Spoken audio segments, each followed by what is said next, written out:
Welcome to the Sense Making in a Changing World podcast, where we explore the kind of thinking we need to navigate a positive way forward.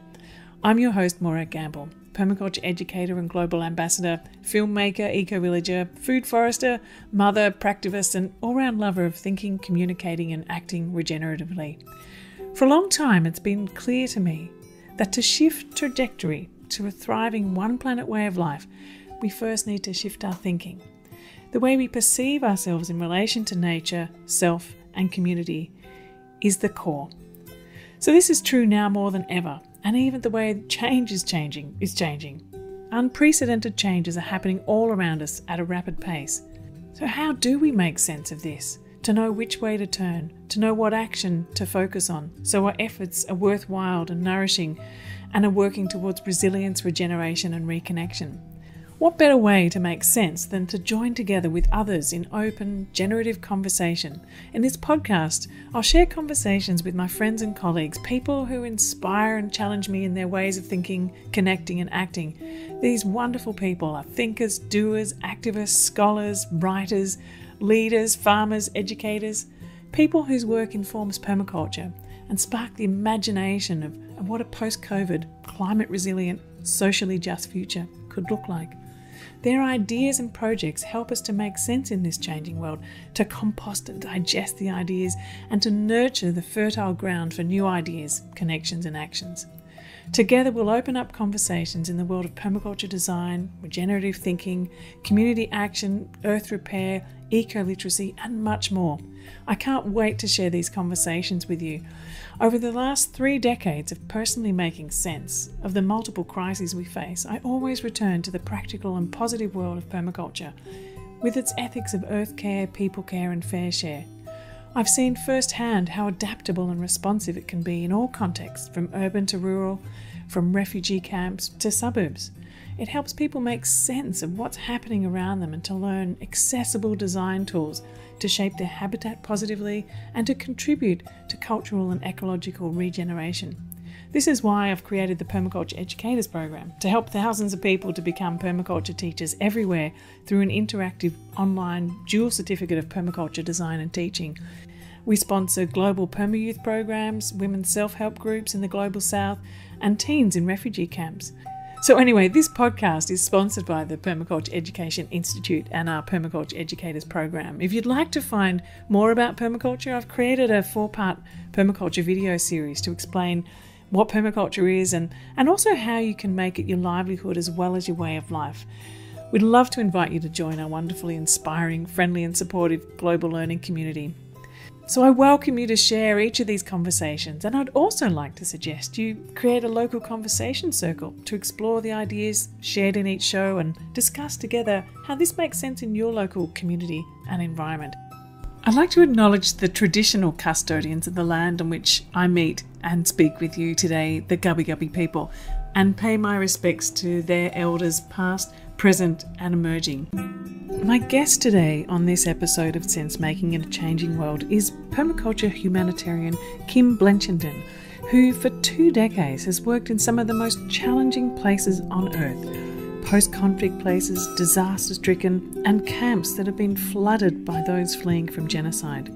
What Kym does highlights so clearly the people care and fair share aspects of permaculture, but also why it's so critical that we care for the earth, because the most vulnerable communities suffer first and suffer the most. And like Greta recently tweeted, stop saying that we're in the same boat.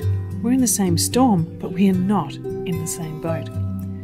So Kym plays a really key role in organisations like Permaculture Tasmania as well, Permaculture Australia and the Perma Fund. She's lectured at the University of Tasmania in public health and has worked for over a decade in Red Cross. She's also a member of the Southeast Asian Permaculture for Refugees Network, and it's my really great pleasure to welcome her to the show today. Well, thanks so much for joining me, Kym, today on this show, because the work that you've been doing in the world with permaculture is absolutely phenomenal, and it's something that I would love to learn more about. And in thinking about how I wanted to learn from you, I thought I'm sure everyone else would love to hear what it is that you've been doing too, because I hear that you've been working with places like, Red Cross and UN and all different organisations around the world, places like Syria, Nepal after the earthquakes, in Pakistan, in Cox's Bazar in Bangladesh, and Fiji, South Sudan. I mean, the places that you've been and the things that you've seen and the ways in which you've been taking your work in public health and permaculture is phenomenal. And so I'd love to hear a little bit about, firstly, maybe how did you end up doing that work and what drew you to do permaculture in that way? Sure. So thanks for having me. First of all, it's lovely to chat.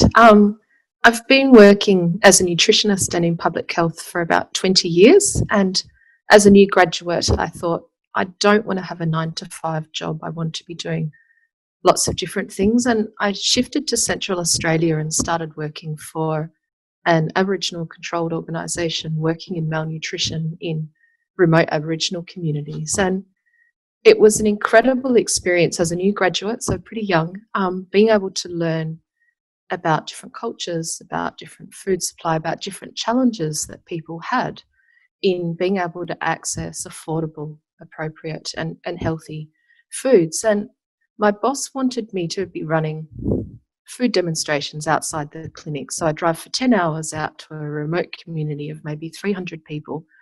And they'd want me to be standing out the front, doing little cooking demonstrations and handing out recipe cards. And I was thinking, you know what, I'm pretty sure there's a better way to do this. And I asked, well, why are we doing it this way? And they said, well, this is what we've always done. And I went, sure, but we're bringing food in from 10 hours away because it's too expensive for us as a large organisation to purchase. It's food that's not available locally, so people can't access the food that I'm meant to be teaching them how to cook anyway. Is this really going to address the problems that we're seeing there with food security and food access and the health issues we're seeing with high rates of diabetes and other things? And she said, well, okay, then what do you think we should do? And I said, well, I'm going to ask the community. So I drove out there again in my troopy for 10 hours and we sat down and had a chat with the clinic and with some of the women, because culturally I only worked with the women. And I said, well, we want to learn more and take our kids out for bush foods and for hunting and for foods that are available here. I said, okay, well, what's stopping that happening now? The men usually have the car because they're out hunting. So we had a chat about how that could look, and the shopping list ended up looking like me purchasing some little axes about this big, which I was like, what are we going to use these for? Some camp ovens, some alfoil, containers of water that we could refill, some crowbars and all these different tools, which I had a pretty hard time trying to justify to my finance department why I'm buying these as part of a nutrition program. But what ended up happening was that we'd go out with the clinic, so we'd take 2 cars. We'd go out with the women and they'd take lots of different children out as well, and they'd be showing the children and reinforcing these really important skills of how to catch a goanna, how to catch food, what foods are edible, which plants aren't edible, where you can find water, and then we'd sit down and eat it together. And that then led to other conversations about, okay, what are the other issues in the community? How can we address those? And what are your solutions to these? And it was a really important moment in remembering that the community has a lot of the solutions and answers for the problems that they're facing, and the importance of us coming in as guests, listening to those and helping to facilitate, if needed and requested, some of those solutions. And, it got to the stage I'd go out there and stay for a week, and every time I'd turn up, there'd be this growing number of women and children standing there with these crowbars and axes waiting at the door like, all right, Kunga, which means young white woman, time to go hunting. And then we'd take a couple of clinic cars and, the women would all be then getting their blood sugars tested while they were out there, and they'd have chats about health checks and different things. And it was just really cool. And I think it had a lot better impact than, me handing out recipe cards to people who couldn't access that food, may not have had the electricity connected that week anyway. They generally may have cooked over the fire, not an electric fry pan on a type thing. It was more real and it was community focused. And I took that work with me when I then worked in other states and territories, so in far north Queensland, in northern WA as well, where again it was a lot of work on telling people what they should eat as opposed to addressing the issues of why people were not eating healthy foods in the first place. And it helped a lot with understanding and reinforcing, I guess, with people I was working with, saying, well, we need to actually understand the why, what the issue is, and then come up with the solution, not the other way around and make our solution fit the problem. And I then started working internationally and have been doing that for about 15 years in about 40 or 50 different countries around the world, some in conflict zones, so working in Syria for several years in the camps there, which was incredibly tough for the communities there and the conditions, and the conflict's still going as we know now, and a lot of people are still living in other countries, not their country of choice. Working in disease outbreaks where public health and permaculture can play such a key role. Cholera outbreaks, we've got these vaccine and these other preventable diseases which should not be happening in the 21st century, but still are, that people are getting sick from unsafe water and poor sanitation, as well as lack of available healthy foods.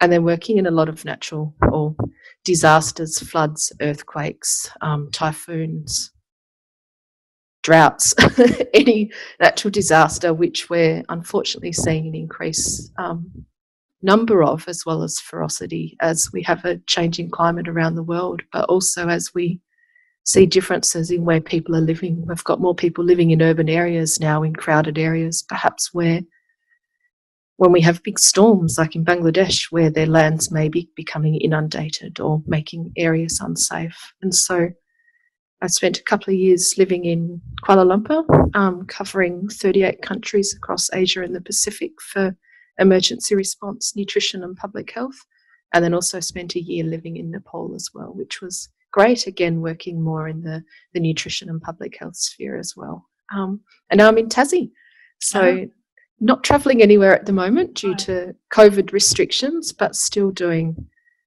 international work, as well as working for Permaculture Australia 1 day a week, and doing a lot of volunteer work with Permaculture Tasmania, and teaching and wearing many hats, as do many people as well, like you as well. So that's me in a nutshell. So that's an incredible experience that you've been having around the world. And I love what you said about starting, in the earlier days about responding rather than going in with the idea. And I guess that's a lot about what permaculture is about. So where in that journey that you just described did permaculture enter into what you're doing? And how are you seeing it helping both you as a professional, but also the communities that you're working with? I mean, I think depending on which components of permaculture you look at, it's been throughout all of the work or organisations I've worked for. So if you're looking at the ethics of people care, earth care, and fair share, some of the organisations I've worked with have very much embodied those ethics in the way that they work and what they do. And the same for some of the international work that I've done. We've got aid agencies and community groups that are looking at water harvesting, that are running biodigester trials, that are looking at local food production rather than bringing in food from other countries as well. So it may not be called permaculture, but lots of the different strategies or the principles or the ethics underpin a lot of the work that's happening. And I think that's why when I did do my PDC, my permaculture design course, I was sort of like, oh, this is what this stuff's called. I'm kind of already doing bits of that, and I've been exposed to that, and here's some new ideas, and here's some things that could be done differently. And so I think it's always been there, but now it's got a name in my mind. But as I said, it's a lot of these activities do happen, but people don't call it permaculture. They may call it building resilience in some of the aid agencies or activities that are happening, or localization, where making sure that local communities and local organizations are leading the way, and they're doing the work and the activities, and we're not bringing in international people, and we're looking at solar, or we're looking at fuel efficient stoves, or these other activities there. But from doing the PDC, then started getting more engaged with permaculture organisations. So I started working with permaculture organisations. So Permaculture Tasmania, doing some volunteer work, and then as their president, running different activities there and building community activities, and then got involved with Permaculture Australia as a board director, which gave some incredible skills and learning, and now as one of their paid staff members as well. And I'm also doing some activities with Romora with Permaculture for Refugees, which is an incredible learning opportunity, but also to see the great activities that are happening with organisations in Bangladesh and in the Philippines and Malaysia, which, all these different parts of the jigsaw puzzle are forming, I guess, and it's giving me more confidence and ideas to then advocate for in my other work with the international organisations, to say, hey, you know what, have you thought about this?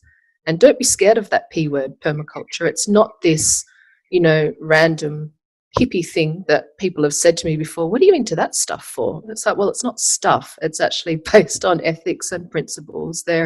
It's looking at addressing some of the big issues that we're facing at the moment. It's not the only solution, but there is some great activities and ideas there that we can use to improve the work that we're doing, which ultimately then improves the livelihoods and the activities and the community. And that's what we want. Yeah. Sorry, do you think it's somehow, you're talking about, some people are working on a biodigester here or another technology there.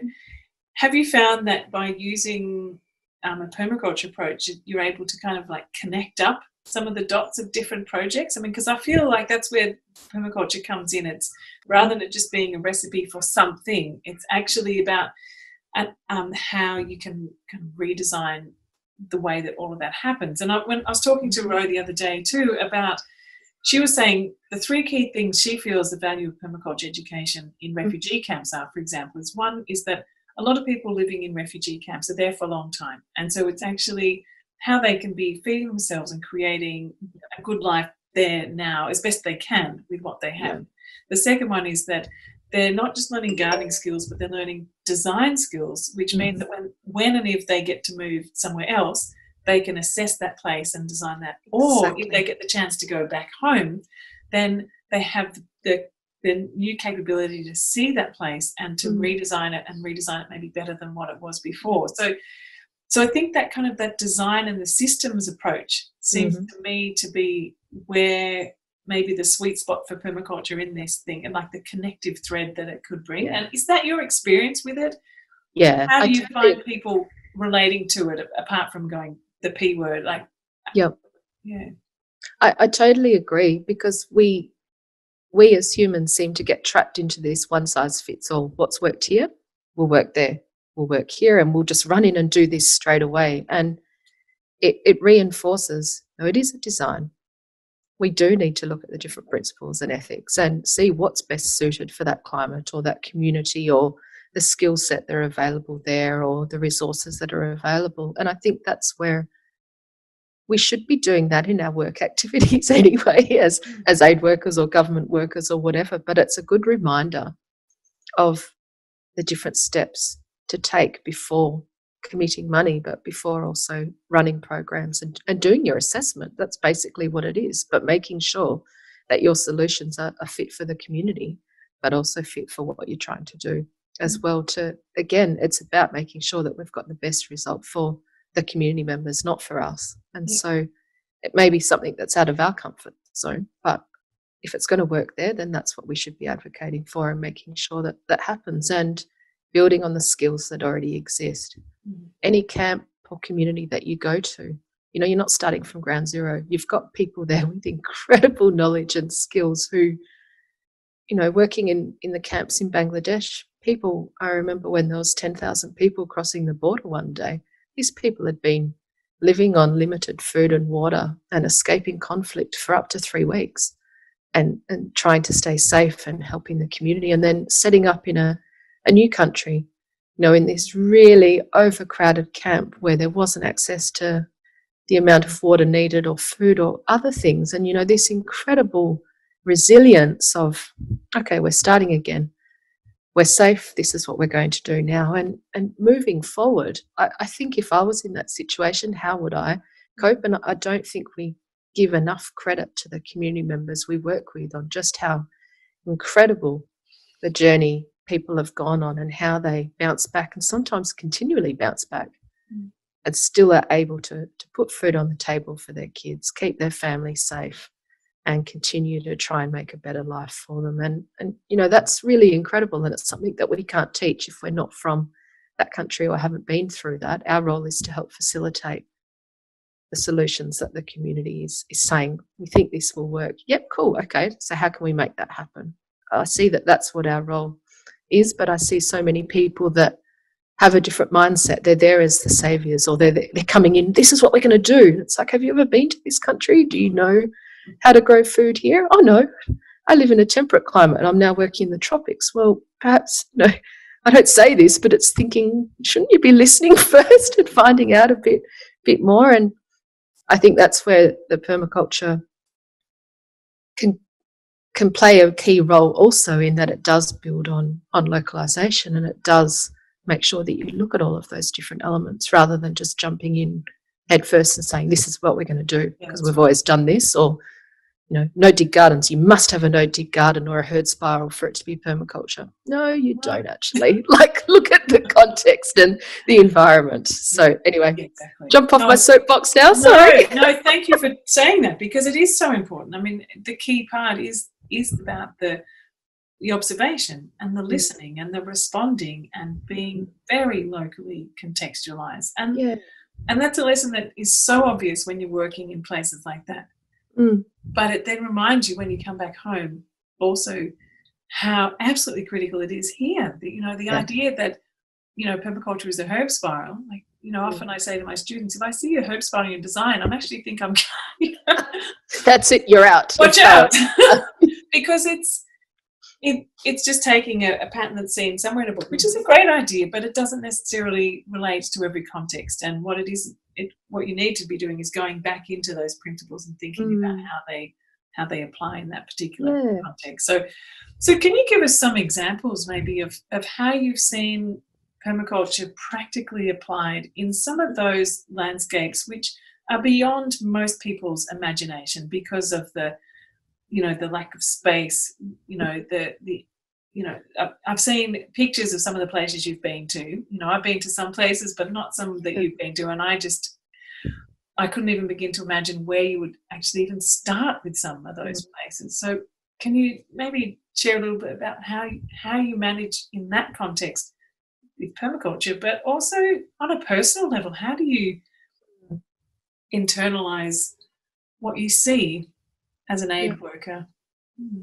Yeah, I mean, for Bangladesh, that's definitely the hardest place I've worked from being there from the very start, when there was tens of thousands of people crossing. And I've been there on and off, I think 10 times over the last 2 years, working with the same organisation and doing similar activities. And so it's been great to see the changes in the communities. Like in the start, it was old rice paddies and rainforest where elephants used to live, which is now being cleared for close to 1 million people in a very small, crowded area. And some of the times I went, it was like, wow, you know, there's landslides, you're walking up steep inclines like that in knee-deep mud because there's been all of this land clearing quickly, trying to find places for people, and, you know, setting up toilets and latrines in wrong areas, which then go down into the water supply because, you know, everyone was working so quickly, or there was some people that didn't have the perhaps necessarily skill set of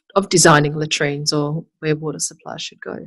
But then going back over the years, there's now a lot more greenery. There's been a focus on replanting. There's fish farms. There's, you know, pumpkin vines and plants growing over these little, you know, bamboo shelters where people are living. So stacking functions, making the use of vertical spaces, which also then makes it a bit cooler for people in their houses if they've got greenery. You know, there's water catchment happening where possible, and there's this real focus now on livelihoods and local food, and people are given cash rather than food rations, so they can go to the markets and buy what's useful for them, for their family, which is a nice sign of dignity as well. Give people the choice. They know what's important to their family. But it wasn't like that in the start, and it was incredibly tough one night sitting under a tarpaulin.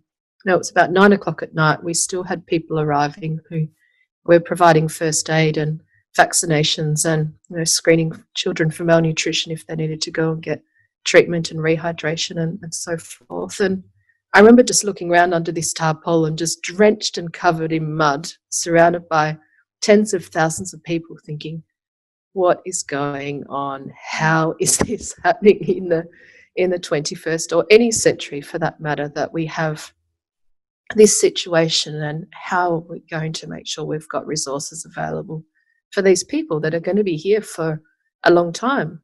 Syria conflict has been going for 6 or 7 years, and I worked in Zaatari when it was first set up on the border of Jordan and Syria.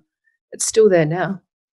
We've got people living in Lebanon and other countries. So as Rose said, and as you mentioned earlier, it's about looking at long-term activities. And when we're setting up camps, if we have the time, which we didn't for Cox's Bazar due to the rapid influx, designing these aspects in there for safe water, for safe sanitation, for food growing areas, so there is space for people to safely grow food that's not contaminated, or that for women don't need to go outside of the camp where it may or may not be safe for them to go to the fields, or perhaps as landmines or other things to consider.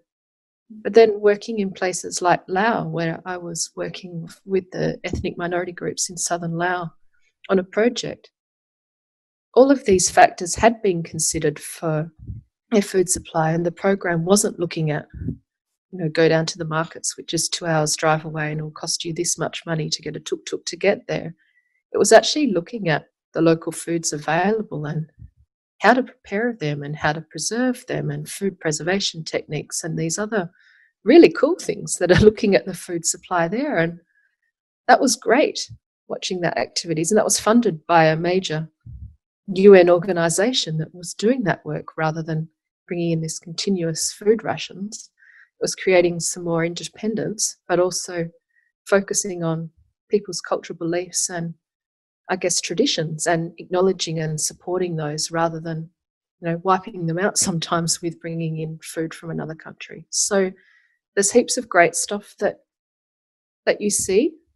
There's things that could be tweaked. Nothing's perfect, but it's a continuous making sure that you're a strong advocate for your community members or your staff and your team members. If they're saying, look, we don't like this, or we think this could be done better, then you can take that role and be that voice where people may not feel comfortable to be able to do that in dealing with the donors who may have very strict ideas of, this is what we want you to do.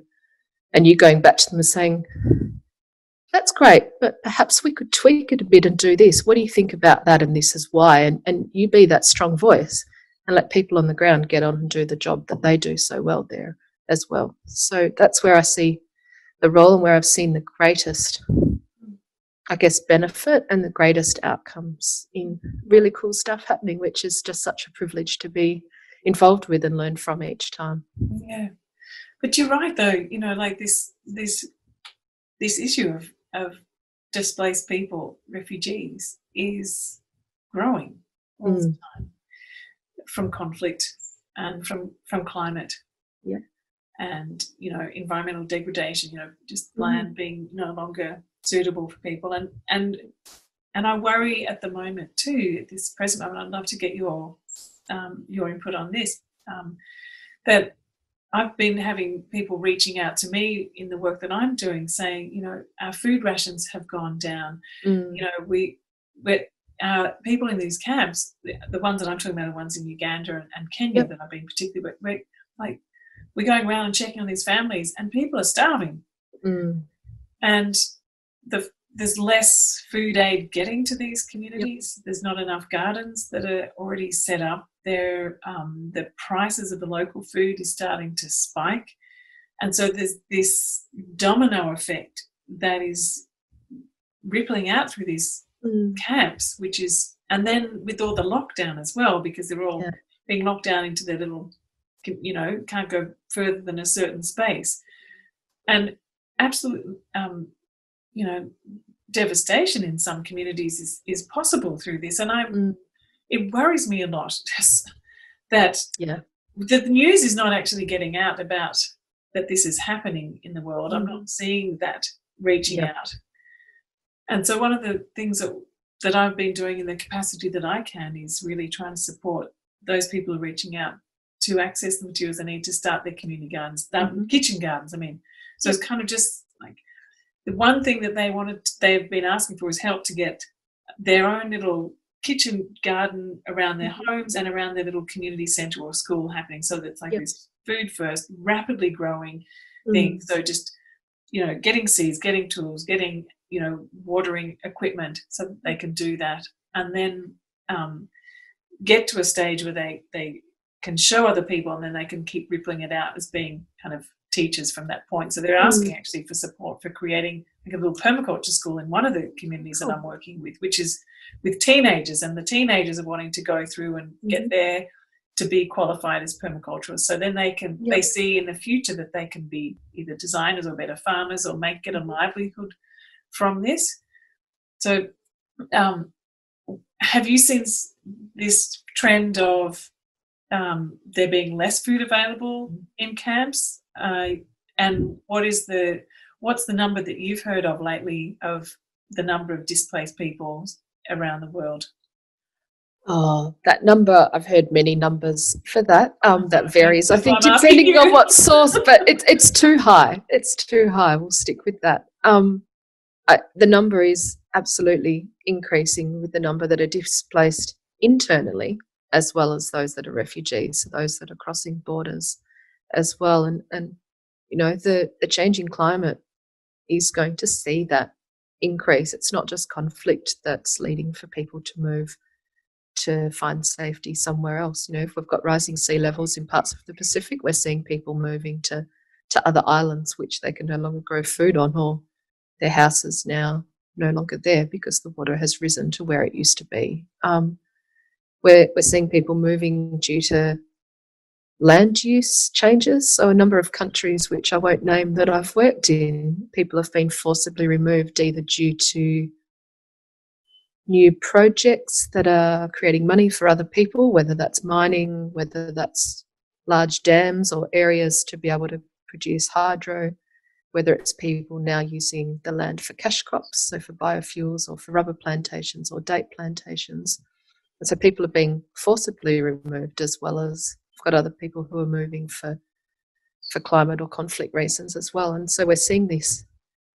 It's getting more and more complex, basically, why people are moving and why we're getting an increasing number. But it's also making the solutions really tough as well. We've got a lot of people stuck in really dire conditions. And, before COVID, we had challenges with people being able to access safe places to live and set up a new life.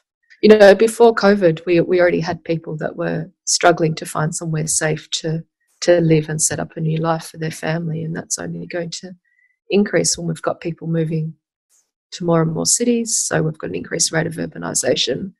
We now have climate change diseases that we're seeing an increase in. We've got increased rates of mosquito-borne disease because people are living in closer quarters. There's more construction and rubble. There's warmer climates where mosquitoes are now thriving more, and we've got food supply further away from people because land is now being taken by people to live on, or it's been inundated by water or other uses. And when we look at all of those factors together, it's going against what we know will help people access food better by having it closer to home, where it doesn't rely on fossil fuels so much for growing and transport and processing, where it helps reduce some of the issues we're seeing from climate change and the climate crisis at the moment. And we've got this system set up in some places where food security is so incredibly tough for people, with the global food system and tariffs and trade regulations and rules which don't necessarily help out those that probably need their help the most, the poorer communities who are being squeezed out of the markets or who are producing cash crops rather than food for themselves to be able to eat, or not being able to access seeds that they can seed save each year to continue with their crops. And I think permaculture can look at local activities, but it can also advocate for changes at a community and a regional and a global level as well. Because unless we dismantle and address some of those systems which are restricting food security or health of communities, we can have as many kitchen gardens as we want, but we're still not going to address some of the big picture stuff as well. And so we need that pronged approach with kitchen gardens, and not just veggies, but also looking at animals in kitchen gardens, so we get the full nutrition requirements of, you know, the eggs or the dairy or the larger bean crops, which are so important for nutrition. And then looking at, why are we going to the supermarket and buying lemons for America, where in Tasmania every second person has a laden lemon tree? Why are we not using those lemons in the supermarket or from roadside stalls or bartering? Why are we not looking at local food supply and strengthening that? Why do we not respect farmers more and look at farming as an incredible occupation which provides food that we need to survive, and respecting those farmers and looking at support for local farming and food sovereignty and seed sovereignty and all of that good stuff? And why are we focusing instead on these other activities? So I don't think I answered your question. I talked around in a circle there about what I think is important and where permaculture can play a role. Yeah, you answered it perfectly. And a lot of the things that you raised there, I think, are critical for us to focus on. One is seed sovereignty, because this I see everywhere as being one of the biggest issues. Like, say, for example, in Kenya, they're telling me that it's actually illegal for them to save and sell local seeds. And so, it's that advocacy level that you mentioned. So it's all well and good to create the gardens, but there's this other shift that needs to happen to unlock the potential for the local food movement to flourish. I mean, it's what they keep saying they want to do, and they see the benefit of it, but they keep getting blocked at the pass by these government regulations that are being done in conjunction with the big corporations. So it's kind of just locked everything down. But there are seed-saving organisations that are there, but it seems to be challenging for them to access them. And also, a lot of education around, I guess, I don't know if it's education, but just reminding about the seed-saving, because it's such a fast... I'm seeing people grow things like, I need to grow things really fast because I have this family that's hungry. And so they plant and you eat everything that you've planted rather than saving the ones for next year. So it's that kind of being able to stretch into that longer term thinking, or in, starting with the very fast, then moving to the perennials and the tree crops and the animals. But that takes that longer term thinking of, well, I'm just here in a refugee camp for a short time, or am I actually going to be here for long? This is the long haul. But so seed sovereignty is one thing, and actually really looking at what kinds of seeds are available to people to even get started. I mean, giving, seed for them to start that can't be saved in the next year is also so problematic. And then you mentioned too, food sovereignty, and that was the term that I think is a really important one. It's not just about food security and having enough calories, is it? It's actually about, as you were saying several times throughout our conversation so far, about what is appropriate food, what is the food system that enables people in that situation to be able to make the choices and the decisions, and to actually meet their families and their cultural needs appropriately and with dignity. And that kind of food sovereignty concept is something that I think permaculture also does bring in really nicely into things. So with this multi-pronged approach, and with thinking big and thinking local simultaneously, what can the international permaculture community be doing more to help people who are in the global south who are really suffering? Look, I think it's a really great question. And, thinking we have these global systems, and it can be, you can look at them and go, wow, how am I actually going to make a difference there? They're so ingrained. It's such a big problem of how we can address food security or access to water or access to land for people around the world. But it's about starting with what we can do. And, we do have powerful voices that we can use for advocacy, not just within our own networks, but for you, for example, with the tens of thousands of people you're reaching with your YouTube, with your other activities that you're doing, with teaching. When we're teaching people, it's about reminding them of how we can make a difference and obtain a yield from the work that we're doing. And, look at some of the permaculture principles in how we work. know that we do need to address some of this big stuff, but also do some of the local and community stuff as well. So you can actually see that you're making. Work with organisations that are based there. You know, working with a number of the organisations I work with, the staff are from that community in that country. They're on the ground, and there may be me or one other person that pops in and out to work with them. But you know, you've got that long-term knowledge, that long-term understanding of people living and working in that country and community. Build with the communities and the organisations that are there and that are asking for help, and help them continue to come up with the solutions with what they're trying to do. With working in the camps and other settings, there's a lot of international and national and civil society organisations there. Infiltrate some of them and say, oh, you know what you're doing is actually permaculture. Can we work together on some training or some activities there and really value add? You know, donors are looking for this these days. We have these sustainable development goals, for example, which donors and agencies and organisations are meant to be, and governments are meant to be looking towards with the work that they're doing. And, you know, one of them is climate change. One of them is sustainable food production.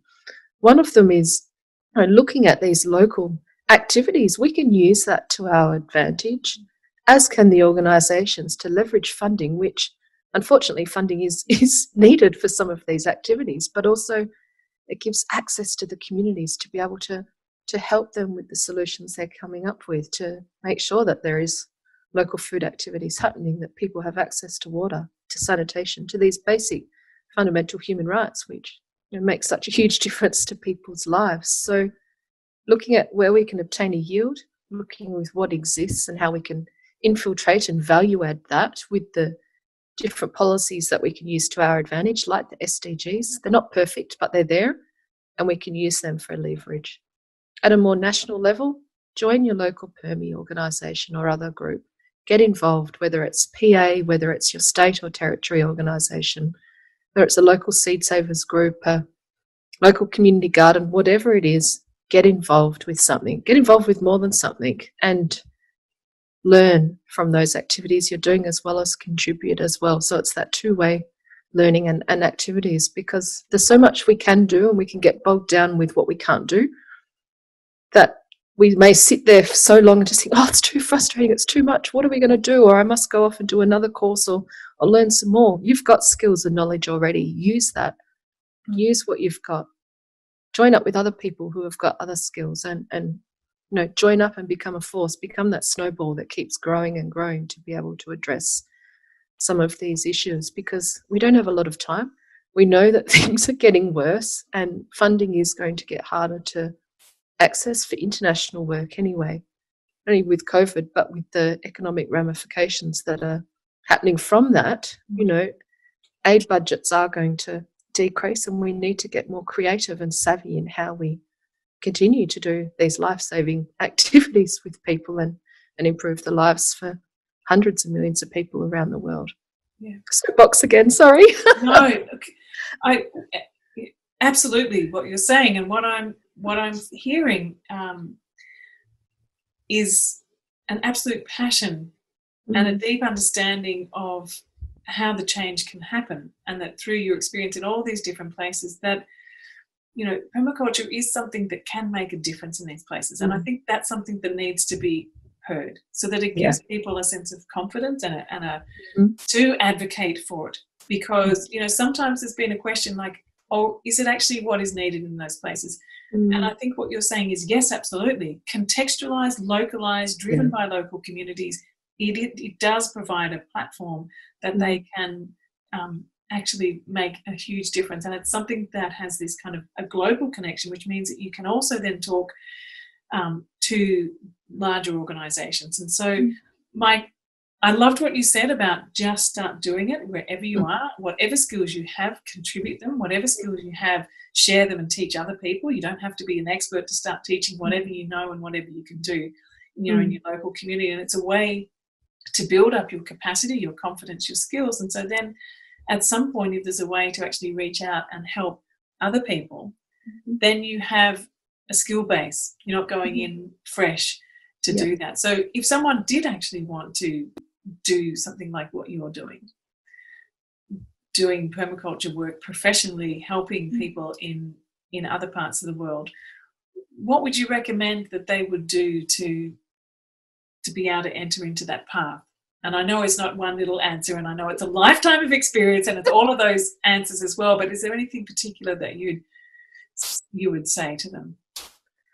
I mean, I think it's about doing your research about where your skills may or may not be needed, because it is acknowledging that there is capacity that exists in lots of places already, and that's great. We want to build on that and use that local skills, but start from home first. There's so much we can be doing here. How many people were caught out with the COVID-19 pandemic of not being prepared? You know, we had the great toilet paper buyout of 2020, and then the veggie seedlings, and then the seeds, and you know, the activities we can do from here, from home, in seed saving, in local food supply, in building skills and knowledge, designing for disasters, with bushfires, with pandemics, with floods, with whatever may be coming in the future as well.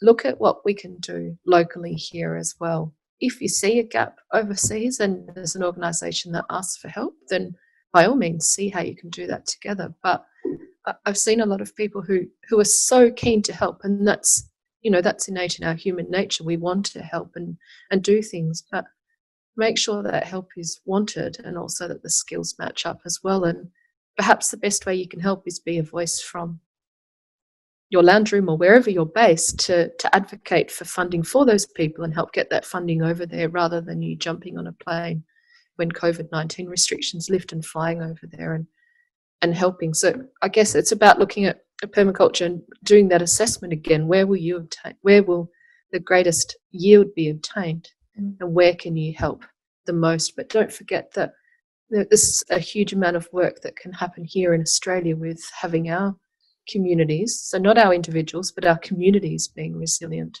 to be able to respond. And then if requests come from overseas, by all means, work together with local groups and help value them, and help with how they're asking you to help, and help that way, rather than going and saying, well, this is what we could do. Saying, okay, what would you like to do and how can I help best, and matching it that way, if that makes sense. Yeah, absolutely. Because there's heaps of opportunities out there. It's not saying don't go overseas. It's about look at where the best yield comes from, and where the skills are required, where you can value add the best as well. And just, you mentioned bushfires there, and I know that, you know, there was the droughts, then there was the bushfires, and then COVID hit, and you know, it almost feels like there's this whole swathes of community that have just been almost forgotten. Yeah. And you were involved, I know, in doing an assessment. Was that Kangaroo Island? Yeah, it was. So can you just share just a little bit of your experience? I know we're sort of getting to the end of our time, and there's just so many questions I'd love to ask you. Oh, no. Time you mentioned going, I'd like to find out more about that. Yeah. So your experience there of how the bushfires impact those communities, and maybe how you're seeing possibly a permaculture type approach can help in the rebuild. Yeah, I mean, working in Kangaroo Island, I was there probably a month or so after the bushfires, supporting with some of the grants programs and assessments, and the scale of damage seen there was immense. Half of the island impacted. You know, tourism largely shut down because a lot of the national parks were closed due to safety, but also because the bushfire had gone through there, and you know, people's livelihoods disappeared overnight, basically.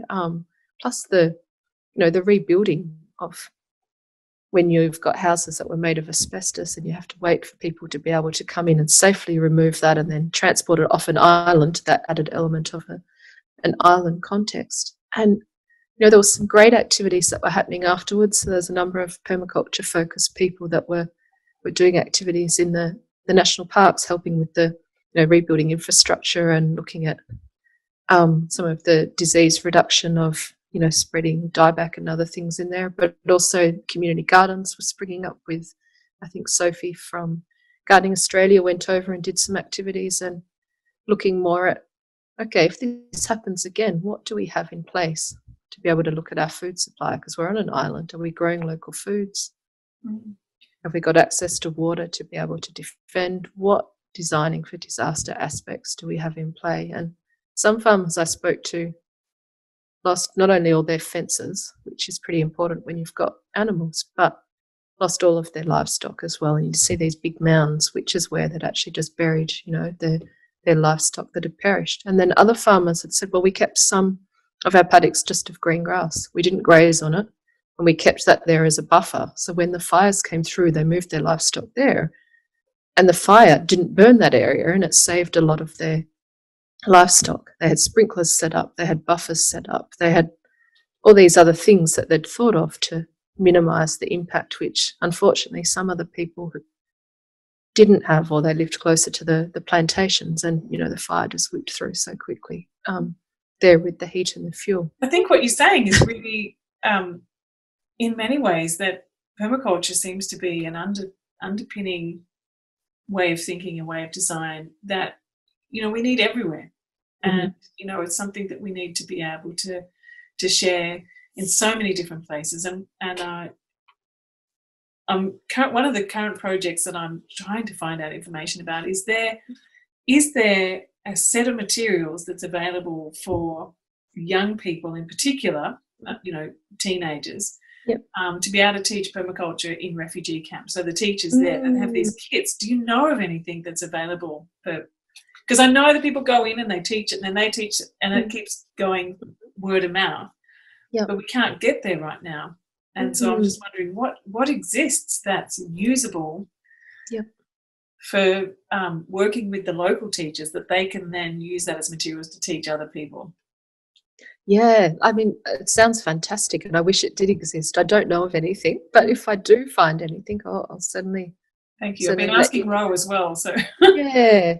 Because connection can be such tricky if people are doing Zoom or online teaching. There's not always internet or phone connection to be able to do those. So it's going back to the flip chart paper and the hands-on resources and sketching in the dirt in the outdoor classrooms, which you often need to be there or to train someone beforehand to then do that, of course. But it sounds very exciting. Well, we'll see. That's. I hope, fingers crossed. I'm looking for some resources. Yeah. If not, maybe a few of us could kind of put our heads together to work out what might be the best materials, the most appropriate, simple set that can kind of be the catalyst for this. Because who knows how long it's going to be before we can actually get back to various places. That's the thing. Yeah, exactly. Yeah. No, that sounds really cool. Well, thank you so much for your time today, Kym. It's been an absolute pleasure and an honour to meet you. I mean, the work that you're doing in the world, I mean, thank you for everything that you do. And also thank you for being at the helm of Permaculture Australia and your local Permaculture Tasmania too. I mean, stepping up and being kind of a local leader in that is, it takes time, it takes effort, but it's so rewarding. And I encourage other people too to step up and speak up in your local communities. Is there a local group? Join it. Put your hand up. Don't sit on your hands. If there's not a local group, maybe think about starting one up. Yeah, that's right. Oh, well, thank you so very much, Kym. It's been an absolute pleasure chatting today, and I'm sure I'm not sure, I'm definite there's so much in that conversation that is absolute gold that people can learn and take away from this conversation. No worries. Thank you so much for having me, and thanks for your support to PA as well. It's greatly appreciated. Thanks for all the great work you're doing as well. It's amazing. Thanks, Kym. So thanks for tuning in to the Sense Making in a Changing World podcast today. It's been a real pleasure to have your company. I invite you to subscribe and receive notification of each new weekly episode with more wonderful stories, ideas, inspiration, and common sense for living and working regeneratively. And call positive permaculture thinking and design into action in this changing world. I'm including a transcript below and a link also to my 4-part permaculture series, really looking at what is permaculture and how to make it your livelihood too. So join me again in the next episode where we talk with another fascinating guest. I look forward to seeing you there.